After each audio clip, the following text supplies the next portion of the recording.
Hey, welcome to PGF Racing. Just stands for Put God First Racing, and why full preterism makes the most sense. Now we're going to start off right in Matthew 16:28, which says, "Verily I say unto you, there be some standing here which shall not taste of death till they see the Son of Man coming in his kingdom." Now it says this is Christ speaking, there be some standing here, right next to him, which shall not taste of death till they see the Son of Man coming in his kingdom. Now some want to say this is the Mount of Transfiguration or Transformation. However, the previous verse in Matthew 16:27 tells it's the context of judgment. So we know, and also the coming with angels, that didn't happen in the Mount of Transfiguration. You can see, for the Son of Man shall come in the glory of his Father with his angels, and then he shall reward every man according to his works. This goes in conjunction with verse 28, the reward, also the judgment, eternal life or eternal death, or however you want to look at that. Next, we have Matthew 10:23. Christ said his second coming would come before the disciples had a chance to go to all the cities of Israel. He said, "But when they persecute you in this city, flee into another. For verily I say unto you, the disciples, ye shall not have gone over the cities of Israel till the Son of Man come the second time."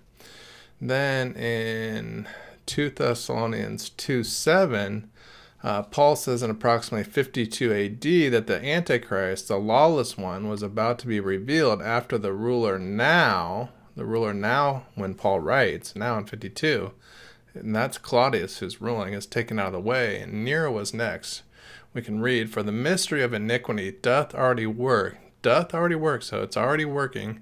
Only he who now letteth will let." So Claudius was allowing free worship for the Christians until he be taken out of the way, and then the wicked one be revealed, whom the Lord shall consume with the spirit of his mouth and shall destroy with the brightness of his coming. So the coming was going to take place during Nero's reign. Then we have 1 John 2:18, where it says, John tells us, "Not only are we in the last days, we know we are in the last hour of the last days," written around 64 AD. "Little children, it is the last time," or last hour, as some versions I think say. We'll just I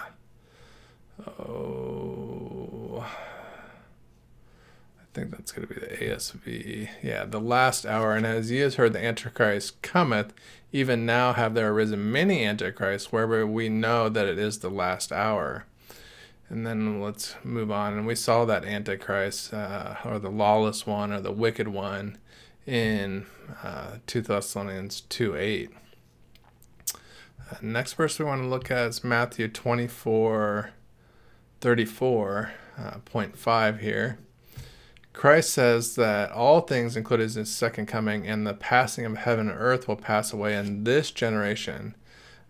Matthew 24:34, referring to everything that's going to go on.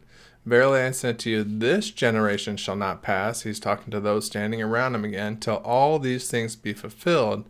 Heaven and earth shall pass away, but the Bible, my word, shall not pass away." And we can see that it was fading away in Hebrews 8:13. We'll just pop that up here. "And that he saith, a new covenant he hath made the first old, and now which decayeth and waxeth old is ready to vanish away." So it was passing away from 30 AD there to 70 AD. And then we're just going to go over 10 points. There's actually over 300, around 360 verses that point to full preterism. I've got 100 that I came up on my own, and then I found a book that's called Preterist something that has 360 statements. I'll leave a link below. Revelation 1:1 tells us that the things prophesied are to come to pass or happen shortly, not 2,000 years later and still waiting. That's going to be Revelation 1:1.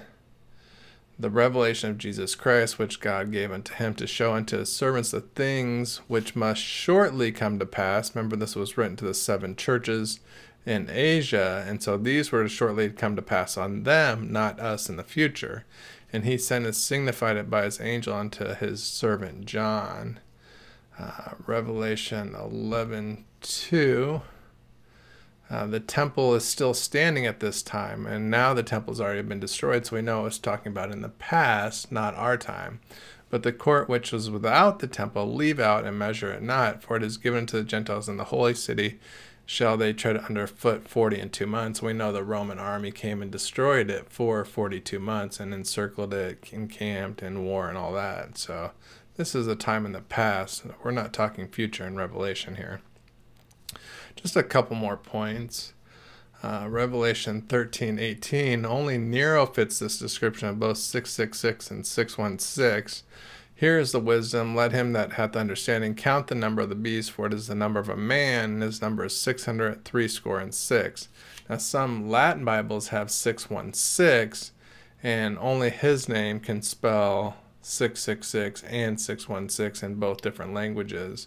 Where if you look at like a Ronald Wilson Reagan having 6 letters in each name, he can fit 666, but he can't fit 616 also, if that makes sense. And then the final point we'll look at is going to be Matthew 12:41 through 42.